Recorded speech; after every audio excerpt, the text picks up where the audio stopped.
Hello, guys. I'm going to be recording a video today about healthy eating and exactly how you can go about doing that and exactly what it means to eat quote unquote healthy, right?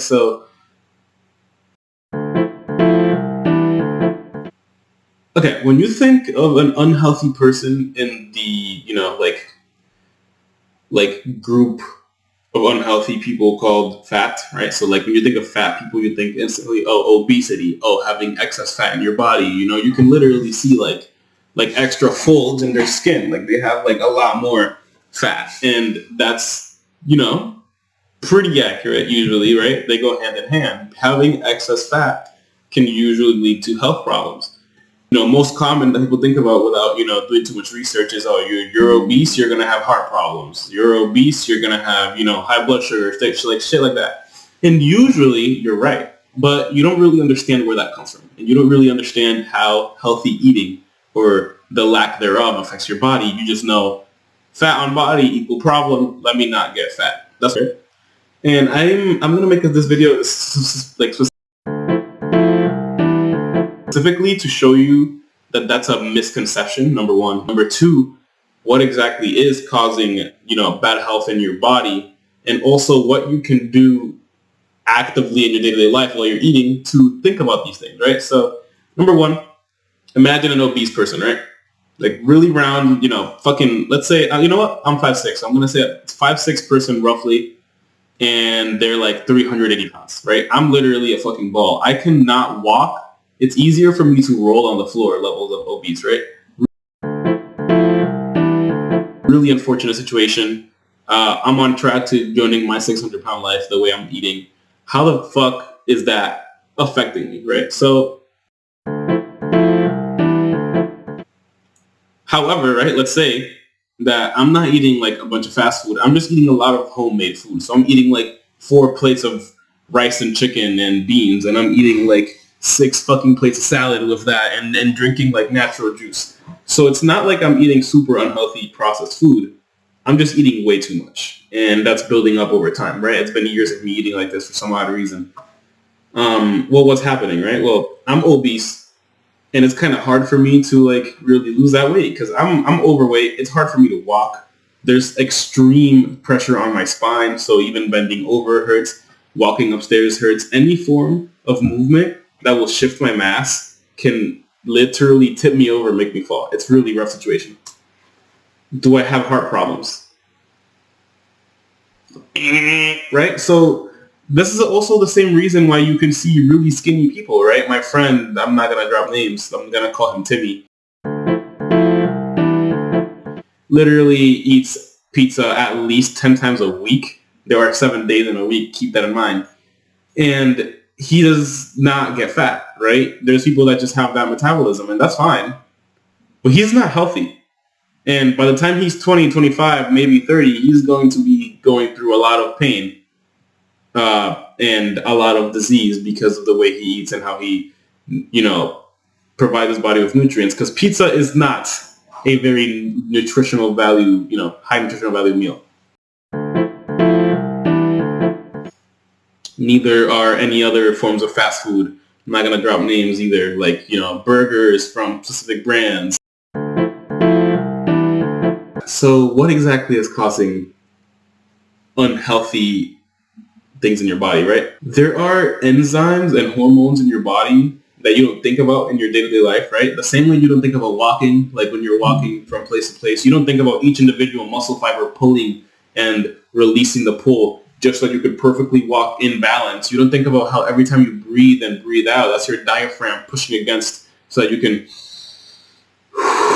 and breathe. You don't think about that every single time. You don't think about the quite literal electrical signals being shot from your brain, from neuron to send information down your nervous system so that your fucking muscles can move and you can feel shit and things going up and down your body. You don't think about all that stuff, but it's happening actively every single second, right? So there's a lot of other things in the body that happen. For example, the production and degression of hormones in day-to-day life and how they are affected by the foods you eat. I'm going to tell you about 3 very specific hormones that are extremely important in your body and they are leptin, insulin, and ghrelin, or gremlin. I'm pretty sure it's ghrelin.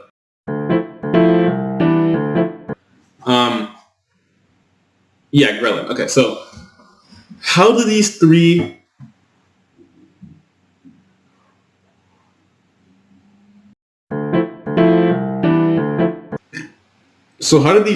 enzymes slash hormones activate in your body and affect the way you consume food in order to provide you with healthy and non-healthy effects, right? So number one, right? Same person, right? I'm still this 380 pound, 5'6" kid, Dominican kid, curly hair, still kind of handsome, that's just facial structure. That's just kind of how I look regardless. But let's say I'm like 380 pounds, right? And 380 pounds and I'm eating semi-healthy food, right? I'm not eating fucking McDonald's every single day for 4 or 5 of my meals, right? 4 or 5 of my meals. Damn, that's crazy. What exactly is happening in my body? Well, there's an enzyme called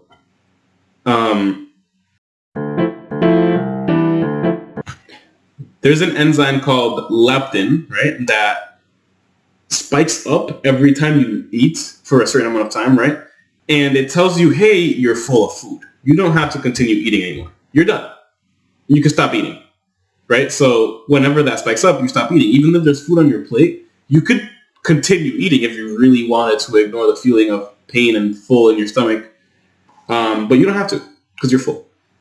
And whenever that happens, that is the leptin sending signals down to your stomach that you're full. This is why there's a certain idea that eating slower will make you gain less weight. It's not that eating slower makes you gain less weight. It's that if you eat slower, you're consuming less food. It's also being processed better in your mouth, right? So if you chew more times, the food is processed better, and your stomach has to do a lot less work to process it, right? But on top of that, if you eat slower, the leptin in your brain will take, it still takes the same amount of time to release, but you'll eat less food because it takes you longer to chew through each bite and get food down to your stomach before you pick up the fork or spoon and put more food in your mouth. There is something really important with leptin, right? It's an enzyme and it's a feeling from your brain to your stomach, so you don't have to listen to it, right?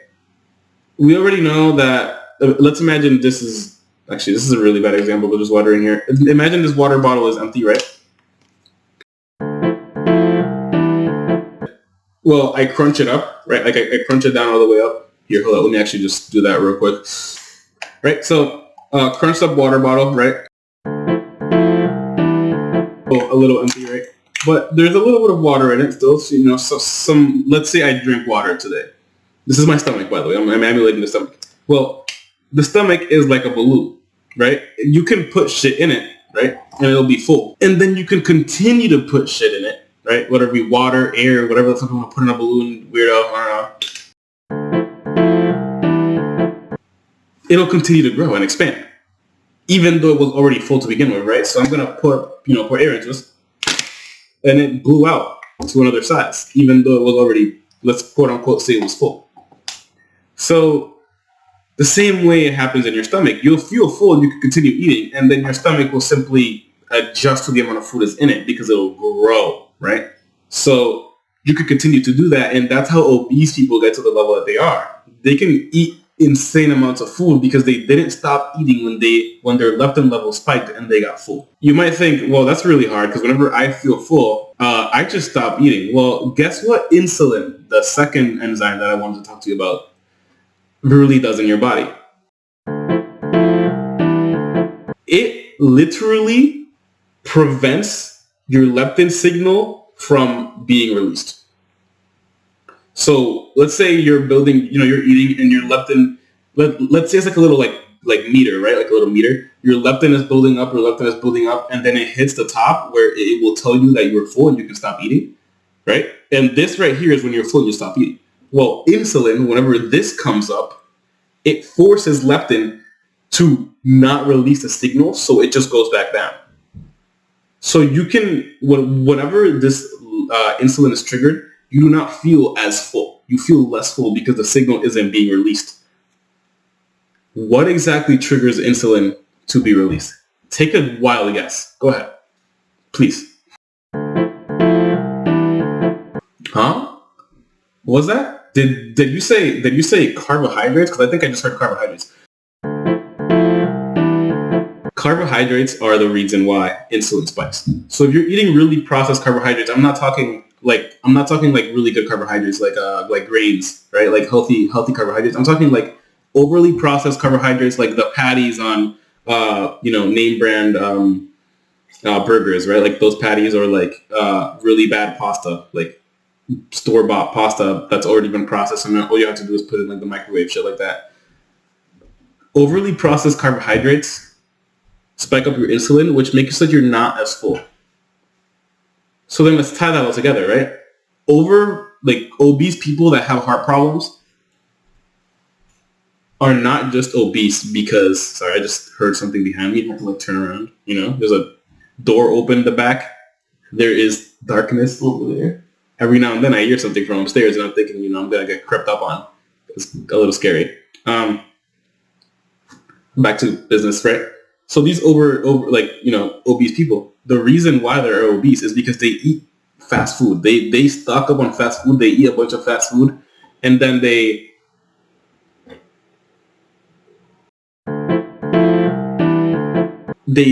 start eating. And usually, if they're eating like healthy, unprocessed, like homemade food, right? Their leptin levels will, reach a normal, stable amount, and they'll stop eating because they're full. No, because they're eating really fast, processed food. Really fast food. And because they're eating processed food, their leptin doesn't really get to the level where they need to stop eating. Their insulin skyrockets. They're not as full, so they continue shoving fries and fucking burgers into their mouth, and they're not full. So all of that excess energy that they just consumed, guess where it goes? It's gonna be stored as fat because that's just what the body does. The body is really bad at being healthy. It's good at following the processes that would keep you alive. It's not good at being healthy. It's good at keeping you alive. Not even that, just sometimes. And one of the things that is important for keeping you alive is storing energy, hence fat. This is why all of us have a little bit of fat in places, because the body doesn't want to let go of that excess energy. Lowering your body fat percentage is really hard because the body does not want to lose fat. What do you have to do, right, to prevent yourself from spiking up your insulin and eating a little bit more healthy? Well, processed foods that have, processed, trans fats, a lot of sugar. Those food, okay. And if you didn't know this, right? Sugar, like processed sugar, like not like brown sugar, but like white sugar that you don't. I forgot where it's made from. It's like processed sugar. It's really unhealthy for you because it is the type of carbohydrate that will spike up your insulin. That's why you drink, you can drink a fountain Coke this big and not be full. But I drink this water bottle, which is 16 ounces. I can drink a 24-ounce fountain Coke and not be full. But I drink this 16-ounce water bottle and I'm full. That's because there's no sugar in here. My insulin does not skyrocket and I'm full. I'm full from drinking half of it. I'm full from drinking 8 ounces of water. What? But then you can see people, drinking two big jugs of Coke, like 4 burgers and fries, and they're it's insane. That's why it's important to really know this information when you're eating, when you're consuming food, when you're buying food from certain places. You got to figure out what food is extremely processed and will negatively affect your diet. The last enzyme I wanted to talk about is ghrelin, and ghrelin is kind of like the opposite of the other two combined. It's what tells you when you are hungry, right? So let's say I am intermittent fasting, for example, right? I ate last night at around 9 p.m. and I ate, I guess, my first meal. My first meal today at around, I'm going to say 12:30, right? So for those, 14, wait, hold up, I'm bad at math. 12 plus 9, so 9, 10, 11, 12. So 15 hours I didn't eat food, right? roughly 15 hours. For those 15 hours, I didn't eat food, but I wasn't hungry. I mean, yeah, I was asleep for like 8 of those hours, but I wasn't hungry for the time that I was awake. And that's because ghrelin did not release. But let's say I intermittent fasting, like I did, like I ate breakfast today, right? I ate breakfast, and then I just don't eat all day today until tomorrow morning again. I'm gonna feel horrible, and that's because ghrelin is gonna be releasing throughout the day, telling me that I'm hungry and that I should consume food. You don't have to listen to that. The same way you can feel the leptin telling you to stop eating because you're full, you cannot listen to ghrelin. You can just fuck off. Tell ghrelin to fuck off and just not eat food. Because again, ghrelin is just a feeling. Realistically, you have the energy in your body, right? You have the energy in your body. Like if you're not like sub 10% body fat, you have the energy in your body to go a day without eating food. But it's going to tell you that you're hungry. And this is because we have a certain amount of maintenance calories in our system, right? So throughout the day, we'll burn a certain amount of calories, right? Let's say this is a bar, right? This is like a little bar right here. Again, I like using my bars. A little bar right here. We have a certain amount of maintenance calories that we will be burning throughout the day. And the human body, although it doesn't measure it, quote unquote, right? It tells us, hey, you should eat around this much calories of food today so that you can maintain the amount of fat you have stored for future endeavors, right? Let's say we go through a pandemic and there's no food. It wants to keep that fat in there so that you can survive for longer when there isn't an amount of food being eaten throughout the day. Again, so ghrelin will tell you to eat. You don't have to listen to it. That's why intermittent fasting is so good. And there are benefits to intermittent fasting that I wish I could tell you right now, like off the top of my head, but I simply cannot because I don't know them very well, but I will in the future and I'll tell you about them. It's important to understand the way the human body works, our bodies work, so that we can better account for the things that are happening. If you're bulking, you don't have to stop eating whenever you feel like stopping eating. When you're cutting, you don't have to eat every single time that you feel like eating. As long as you have the mental fortitude to stop yourself and like listen to, your mind instead of the feelings and urges, you'll be able to get through it. So these 3 enzymes are really important to keep in mind. And they are mainly really important whenever you are eating, cutting, or maintaining, which is what we do every day of our lives. So if you're cutting weight like I am, realistically, I don't have to listen to my ghrelin, right? I'm like, let's say for example today, I finished work, I finished editing this video, and I feel like playing some video games tonight. My friends hop on, my friends all work, so I'm gonna be waiting till like 7 till like they all hop on, and then we play video games. And they want to stay up late, right? I'm gonna be hungry because I'm gonna eat like dinner at around 6 today, right? So then I'm gonna be hungry for the next 6 hours. I'll have 6 hours without food. At around 12, I'm gonna get hungry. Right around 12, I'm going to get hungry. Am I going to eat food at 12? No, I'm not, because I can just not listen to my stomach telling me that I'm hungry. And if I wait long enough, the ghrelin signal will simply dissipate until it comes back again later, telling me, hey, you haven't eaten in like, I don't know, fucking 12 hours. You should go get food, right? Like, actually.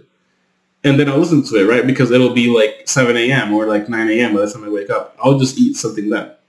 So that's how you should really treat yourself. And that's how you should treat the enzymes in your body that are actively working towards maintaining you alive, but also you can use them to your advantage, right? So eat slower so that your leptin signal can release before you finish your food. That way you can eat less if you're cutting. Or you could just make sure that you just only eat a certain amount of food that's healthy, right? So if you're really tracking your macros on your cut, then yeah, you don't even have to care about that. Just eat however much you put on your plate and you're done.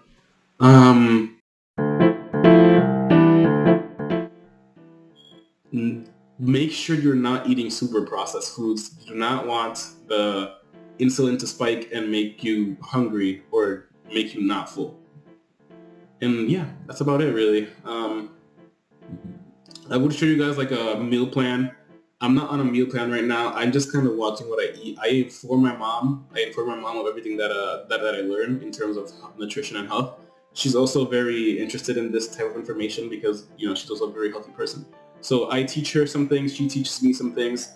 Very cool back and forth information. This is how I learned a lot of the stuff that I know now about, like health and exercise and nutrition, because she's really smart and teaches me some things. And yeah, I don't really have a meal plan, but I will show you guys a sustainable meal plan at some point in the future. Maybe when I'm living by myself in college and I have to meal prep, or watch what I eat while eating quote unquote fast food from the college. So I'll probably be doing that. Maybe that's like a couple months from now, so I won't be doing that anytime soon. But yeah, the next video that I put out of this kind, it's not going to be like a workout video. The next video that I put out of this kind is going to be about a workout plan for living at home.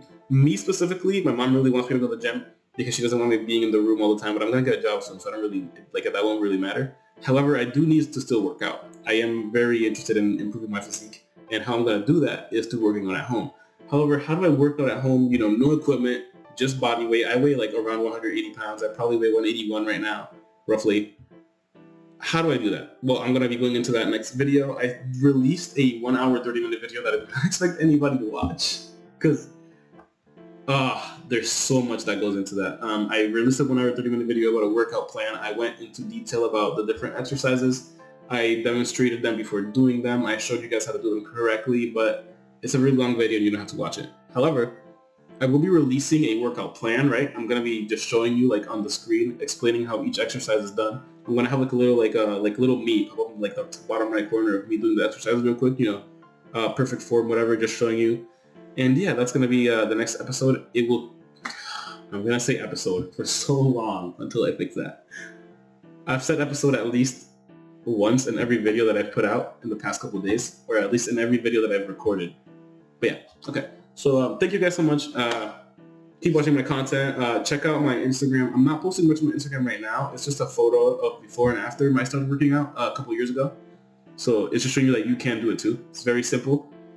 I'm going to put out a workout plan for people that are slightly on the obese side. When I started working out 2 years ago, I was around 200 pounds, 210. And I got down to around 200 to 190. And that's when I really started feeling like I've made progress. And from then, it's been really slow decline because I've been focusing on my studies. But what's really important is what I did during those times. It was very inconsistent. But there are some things that are really important to keep in mind, even if you're inconsistently going to the gym and inconsistently eating, that will help you get to the right physique a little bit faster. So yeah, thank you guys so much and have a good one. Bye.